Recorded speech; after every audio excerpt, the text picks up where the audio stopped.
Olá, meu querido jovem, seja bem-vindo a este canal. E hoje nós estamos finalizando mais um trimestre de estudo, um trimestre que nos exortou e nos levou a refletir um pouco da importância do altar. Ou seja, estamos na última lição, a lição de número 13, que vem com o tema chamado ao altar. Eu espero que esta lição tenha levado você a refletir acerca da importância do altar, de restaurarmos o altar, da importância de cada manhã estarmos no altar entregando a nossa vida ao nosso Salvador. Eu quero convidá-los neste momento, você se apropriar da sua Bíblia e abrir em Isaías capítulo 6. Isaías, no capítulo 6, eu quero ler com vocês os versículos de 1 ao 8. 1 a 8. Livro do profeta Isaías, capítulo 6, versículos 1 ao 8 nos diz: No ano da morte do rei Uzias, eu vi o Senhor assentado sobre um alto e sublime trono, e as abas de suas vestes enchiam o templo. Serafins estavam por cima dele, cada um tinha 6 asas. 2 cobriam o rosto, com 2 cobriam os seus pés, e com 2 voavam. E clamavam uns para os outros, dizendo: Santo, Santo, Santo é o Senhor dos exércitos. Toda a terra está cheia da sua glória. As bases do limiar se moveram, a voz do que clamava, e a casa se encheu de fumaça. Então disse eu: Ai de mim, estou perdido, porque sou um homem de lábios impuros, e habito no meio de um povo de impuros lábios.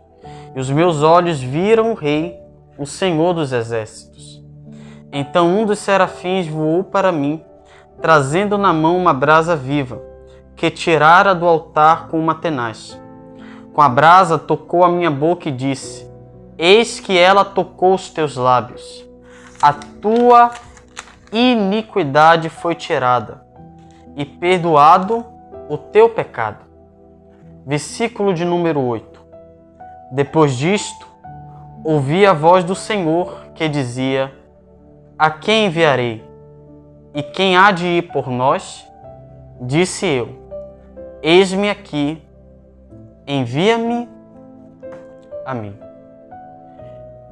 A lição, ela quer nos mostrar que antes de irmos pregar o Evangelho, Deus primeiro nos convoca para estarmos diante da sua presença, estarmos diante do altar. E nós vemos isso por meio da vida do profeta Isaías. Interessante é que Deus chamou o profeta Isaías em um dos momentos mais difíceis do povo de Judá, aonde o povo de Judá estava sendo ameaçado pelo Império Assírio. E neste contexto totalmente conturbado, aonde o rei Uzias havia morrido, e agora o povo de Israel estava em tensão quem iria assumir o trono, Isaías, no santuário, ele tem uma visão. Enquanto Isaías olhava para as circunstâncias e ele não via solução, Deus lhe deu uma visão mostrando que, mesmo Israel, mesmo Judá, estando totalmente desorganizado, mesmo Judá passando por uma tensão política, Deus ainda era soberano. Na verdade, Deus é soberano.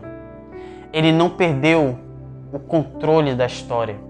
Ele está conduzindo a história. E é interessante é que o povo de Israel estava em apostasia. E Deus precisava levantar um homem para que por meio das mensagens o povo de Israel fosse despertado. E este homem se chamava Isaías. Só que para ele ir até o povo e levar a mensagem do Deus único e verdadeiro, ele precisava passar por uma experiência. E que experiência foi essa? Acompanhe comigo, Isaías, capítulo 6. Isaías, capítulo 6, versículo de número 5. Quando Isaías contempla a majestade de Deus, Isaías vai dizer o seguinte: então disse eu, ai de mim, estou perdido, porque sou um homem de lábios impuros e habito no meio de um povo de impuros lábios. E os meus olhos viram o Rei, o Senhor dos Exércitos. Então, para que o primeiro passo para Isaías levar o Evangelho, o primeiro passo que ele precisava dar era reconhecer que ele era o pecador. Segundo, versículo 6. Um dos serafins voou para mim, trazendo na mão uma brasa viva, que tirara do altar com uma tenaz. Com a brasa tocou a minha boca e disse: eis que ela tocou os teus lábios. A tua iniquidade foi tirada e perdoado o teu pecado. Não bastava apenas Isaías reconhecer que ele era um pecador, mas Isaías precisava ser purificado. Por quê? Porque era por meio dos lábios de Isaías que sairia a palavra de Deus. E jamais a palavra de Deus irá sair por meio de lábios impuros. Jovem, se você aceita o chamado de Deus para a tua vida, primeiro você precisa reconhecer que é pecador e que habita numa geração de impuros lábios. Segundo, ser perdoado, ter seus lábios purificados.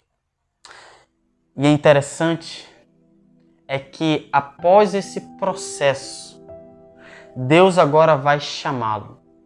Deus, em sua forma triuna, Pai, Filho e Espírito Santo, ele vai dizer: a quem enviarei?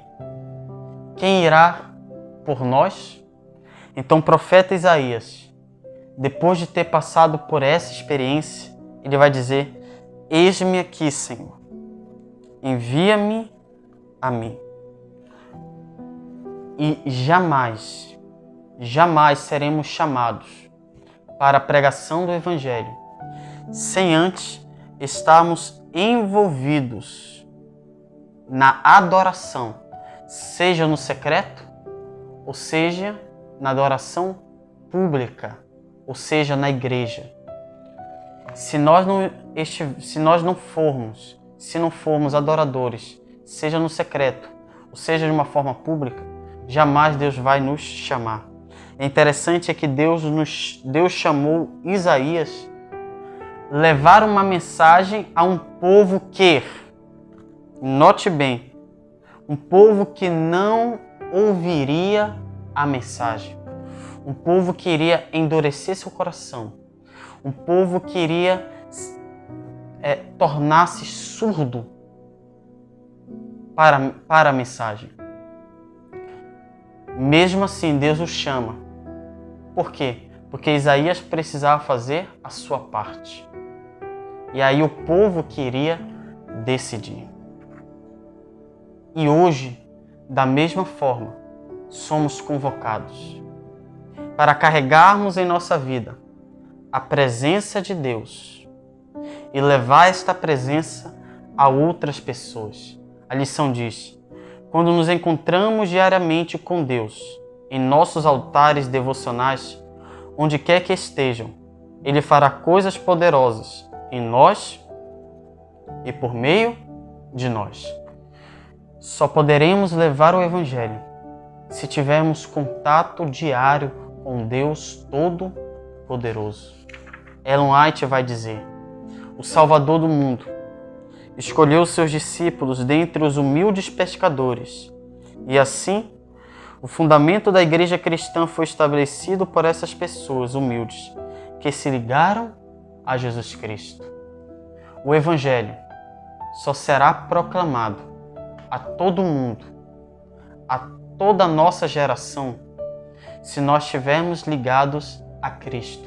Pois Jesus disse acerca de si próprio: sem mim nada podeis fazer. Vamos orar? Senhor, ajuda-nos a colocar em prática esta lição. Estarmos, Senhor Deus, diariamente no altar, porque o Senhor tem um chamado a cada um de nós e precisamos, primeiramente, nos consagrar para carregarmos a Tua presença, levarmos esta presença a outras pessoas para que elas experimentem a presença, para que elas experimentem essa presença. Eu te peço, Senhor, em nome de Cristo Jesus. Amém. Que Deus te abençoe, meu jovem, e desde já agradeço por você estar durante este trimestre conosco. E na próxima semana daremos início a um novo trimestre, a um novo estudo da lição da Escola Sabatina, onde nós estaremos estudando o livro de Êxodo. Um livro que mostra Deus em ação. Eu espero por você. Que Deus nos abençoe.